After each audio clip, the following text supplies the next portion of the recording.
제가 늘 함께 하기를 항상 저녁 8시만 되면 자기가 처한 곳에서 서쪽을 향해서 앉아서 천리연불이라는 걸 했으면 좋겠다고 말씀을 많이 드렸잖아요.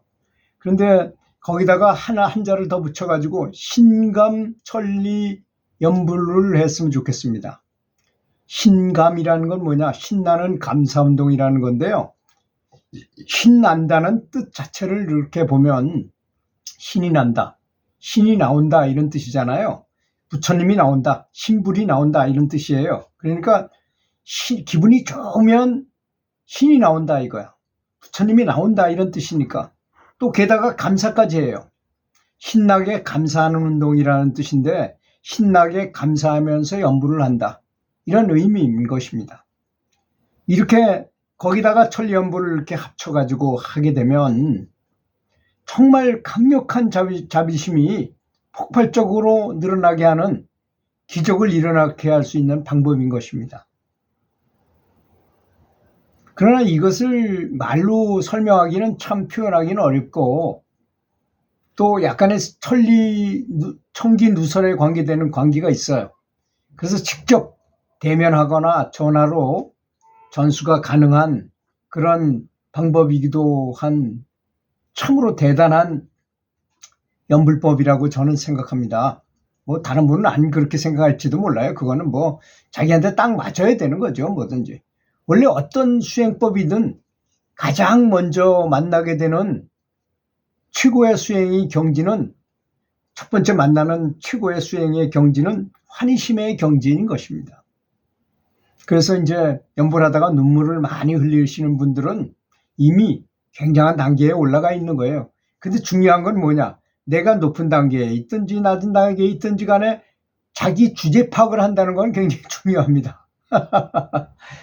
자기가 높은 등급에 있는데도 전혀 그렇지 못하고 마음은 아주 저 아래로 생각하면 안 되는 것이고 또 자기 등급은 아주 낮은데 굉장히 높은 것처럼 생각해서도 안 되고 그런 것이 아니겠습니까? 그걸 언행일치라고 말하잖아요. 그러니까 자기 주제 파악, 그걸 요새 말로는 메타인지력이라고 말하더라고요. 성경에 나와 있는 대로 자기 눈에 있는 대들보 같은 들보는 못 보고 남의 눈에 있는 조그만 눈곱은 기가 막히게 보는 게 인간이에요. 그러니까 자기 스스로는 잘 모르지만 남이 어떻게 하는 거는 기가 막히게 안다는 것이 바로 사람의 삶이라는 것입니다. 사람의 특성이고 속성이라는 것이죠. 근데 어떤 사람은 자기 주제를 잘 아는 사람이 있어요. 그래서 메타인지력이라는 건 뭐 공부하는 데서 나온 거니까 공부하는 학생으로 비유를 해보자면 어떤 학생은 이번에 시험을 보고서 나는 시험 잘 맞았다고 큰 소리 땅땅 치는데 실제로 선생님이 점수를 불러주는 거 보면 엉뚱하게 나와. 근데 공부 잘하는 애들은 정확합니다. 내가 몇 개 틀렸어. 그러면 정확하게 그렇게 틀려요. 절대 틀리지 않아요. 왜 그러냐? 내가 아는 거하고 모르는 거를 정확하게 구분할 줄 안다는 것입니다. 여러분, 학원에 가서 인류 강사한테 얘기를 들으면 강의를 쫙 들으면 기가 막히게 이해가 돼요. 쏙쏙 들어와. 근데 그런 문제가 나왔어. 그러면 대충 보고 그냥 이거 이렇구나 생각도 없이 그냥 답을 쓴다는 것입니다. 근데 메타인지력이 높은 학생들은 그렇게 안 해요.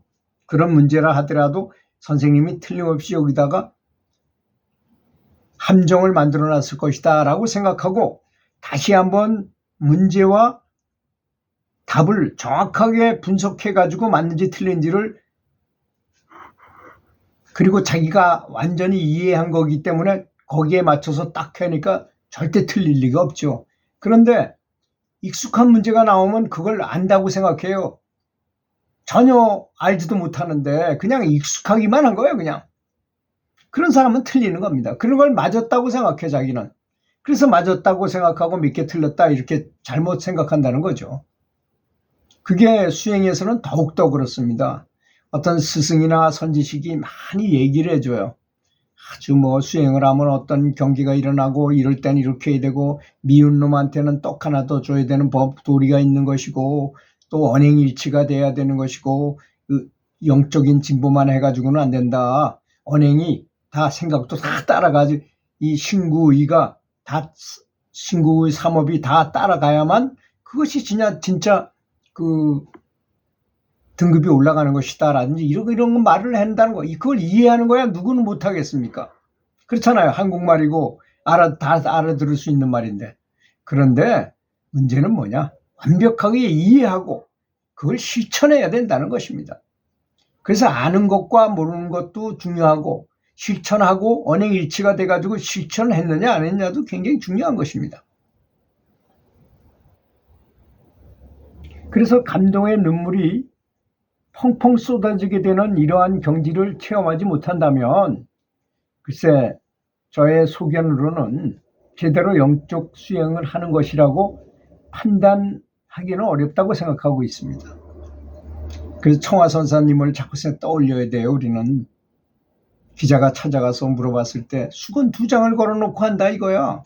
연불 할 때 아무도 없는 곳에서 밥 한 끼나 2끼밖에 안 드시고 그것도 죽지 않을 만큼만 드시고 계속 연불하는데 너무 행복해가지고 눈물이 너무 나와가지고 수건 2장을 걸어놨다.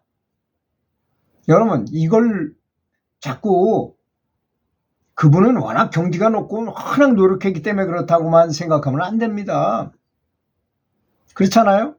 호날두가 축구하는 거나 메시가 축구하는 거나 이강인이가 축구하는 거나 선수는 다 똑같이 운동장에 들어가서 똑같은 조건으로 뛰는 것입니다. 근데 그들이 기술이 훨씬 더 좋아요. 그러니까 여러 사람을 제끼고 가서 아주 찬스를 만든다거나 자기가 골을 넣을 수 있는 것이 아니겠습니까? 그런데 부족하면 어떻게 해야 되나요? 부족하면 훈련해야죠. 연습해야죠. 다른 방법이 뭐가 더 있습니까? 전혀 없습니다. 다른 방법은. 그리고 우리가 하는 연불은 다 훈련에 불과한 것입니다. 진정한 연불이요? 여러분, 진정한 연불은 어떤 것인가요? 진정한 연불은 연불 삼매에 들어서 나도 잊어버리고 그냥 자성불이 깨어서 하고 있는 연불입니다. 저절로 돌아가는 연불이 그럴 때만 진정한 연불인 것입니다. 연불 삼매에 들어야만 된다는 것이고 명상하는 사람은 명상 삼매에 들어야 되는 것이고 참선하면 참선 삼매에 선정에 들 정도가 돼야만 그것이 진정한 참선이고 명상이고 연불이 아니겠습니까? 그렇지 않습니까? 그렇기 때문에 어떤 게 진정한 연불이냐를 제대로 알아야 된다는 것이고 청화 선생님께서는 항상 여러분의 참 이름이 나미아불타불입니다. 나미아불타불이 여러분의 참 이름입니다. 라고 누누이 말씀드리는 것입니다. 근데 아마 연불 초보자들이 이 말을 들으면 오해할 가능성도 있어요. 어떻게 감히 특히 기독교인들은 더 그렇더라고요. 내가 예수님처럼 그리스도의 등급을 영적으로 가겠다 그러면 야 너 미쳤냐? 어디다 하느님을 따라가려고 그러냐? 너 아주 건방지기 짝이 없다 이렇게 말을 할지도 몰라요. 근데 우리 불교는 부처님이 깨달으셨고 모든 사람이 깨닫기를 성불하도록 바라는 것이 바로 불교입니다. 부처가 되고자 하는 종교가 바로 불교 아니겠습니까? 그렇잖아요. 모든 목표는 다 그것입니다. 단지 사람들이 미혹해가지고 어떤 사람은 환경에 돈이 없는 어려운 환경에 자라다 보니까 평생을 돈 버는 것에 눈이 새빨개 가지고 그것만 돈만 벌려고 혈안이 돼요. 어떤 사람은 사업에 성공하려고 노력하고 어떤 사람은 평생 동안 사랑을 찾아서 헤매. 참 허망하지 않습니까? 그러면 동물의 삶이랑 인간의 삶의 차이가 뭐가 있습니까? 인간의 탈을 쓰고 그냥 동물처럼 사는 것에 불과하잖아요.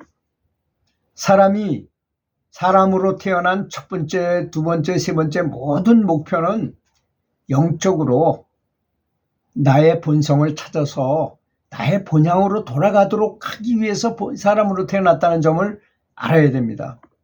이것을 이해하기는 좀 쉽지는 않아요, 사실. 그냥 평범한 삶을 사는 사람들로 볼 때는 뭐 그거 생각할 여지도 없죠. 매일 친구들하고 전화해서 맛있는 거 먹으러 가고 다 멋있는 카페에 가가지고 차 마시고 얘기하고 떠들고 뭐 자기가 아는 지식을 자랑이나 하고 이런 거잖아요. 그럴 때 언제 자기 스스로를 숙고해보고 삶이란 무엇인가, 또 옛날 같으면 이렇게 행상에다가 사람을 시신을 이렇게 메고서 어렁쳐 하면서 회신곡을 외우면서 쫙 가가지고 시신을 땅에다 묻는 모습을 보면 그래도 좀 사람이란 무엇인가, 인생이란 무엇인가 이런 걸 생각할 수 있어요. 요즘은 장례식장에 딱 가면 전혀 볼 수가 없어요. 그 가족들이 뭐 그냥 화장하는 거 이 정도만 보잖아요. 이 허망한 진정한 것에 대해 잘 모른다는 것입니다. 수많은 경전들은 기쁨, 환희심, 사랑의 강, 거대한 사랑의 강, 자비심, 이걸 자비심이 너무 커가지고 대자, 대비, 대자가 무려 2개나 들어갔어요. 이 크나큰 자비심을 그렇게도 많이 강조했는데도 불구하고 불자들은 자비에 대해서 자비심을 기를 생각은 안 하고 염불해가지고 빨리 참선해가지고 빨리 성불을 하려고만 그럽니다. 이건 언행일치가 안 맞아요. 맞질 않습니다. 자비심도 키워가면서 참선도 하고 염불을 하면 훨씬 더 좋다는, 그래서 신나는 감사 천리염불을 하자는 것입니다. 사람의 두뇌 속에는 행복할 때 행복 호르몬이 다량 분비됩니다. 그때야말로 최적화 상태가 되고 그때야말로 염불삼매에 들어갈 수 있는 때입니다. 그래서 감동의 눈물을 흘리면서 염불하는 것이 지극히 정상이고 그분이 수준 높은 분이라는 것입니다. 눈물 흘리는 거요? 훈련 안 하고 저절로 염불할 때 그냥 눈물이 나온다고요? 어림도 없는 말씀입니다. 무엇이든지 훈련 안 하면 안 되게 돼 있어요. 사람은 어떤 거든지 간에. 그래서 저는 아침마당에 그 도전 꿈의 무대인가 하는 그 젊은 사람들이 나와서 그 가수가 되려고 오승하는 가수가 되기 위해서 노력하는 거기 나와서 구구절절 얘기하면 눈물이 줄줄 막 나와요. 일부러 그런 걸 봅니다. 그 사람들이 큰 어려움을 뚫고 이렇게 나온 그런 광경을 보고 눈물을 흘려요. 그 훈련해야 되는 것입니다. 염불도 부처님이 왜 감사한지, 부처님이 왜 나에게 부처님이 이런 걸 가르쳐주고 여지껏 지나왔지만 부처님이 2500년 전에 돌아가셨지만 지금까지 그 가르침이 그대로 저한테 오는 거잖아요. 염불하는 것은. 그래서 깊이 감사하는 거, 눈물이 나올 정도로 감사할 수 있는 거, 어떤 방법을 사용하든 간에 감사하는 훈련을 하면서 염불을 하셔가지고 감사의 눈물이 뚝뚝 떨어지게 해야 된다는 것입니다. 이것이 바로 개인적으로 많이 훈련해야 될 훈련사항인 것입니다. 이런 상으로는 참으로 간단명료하죠. 간단명료한 것이 염불수행입니다. 하지만 선지식들은 생각이 범부들과는 다른다는 것도 사실인 것입니다. 그러니까 생각하는 구조를 바꿔야 된다는 것입니다. 들어주셔서 감사합니다.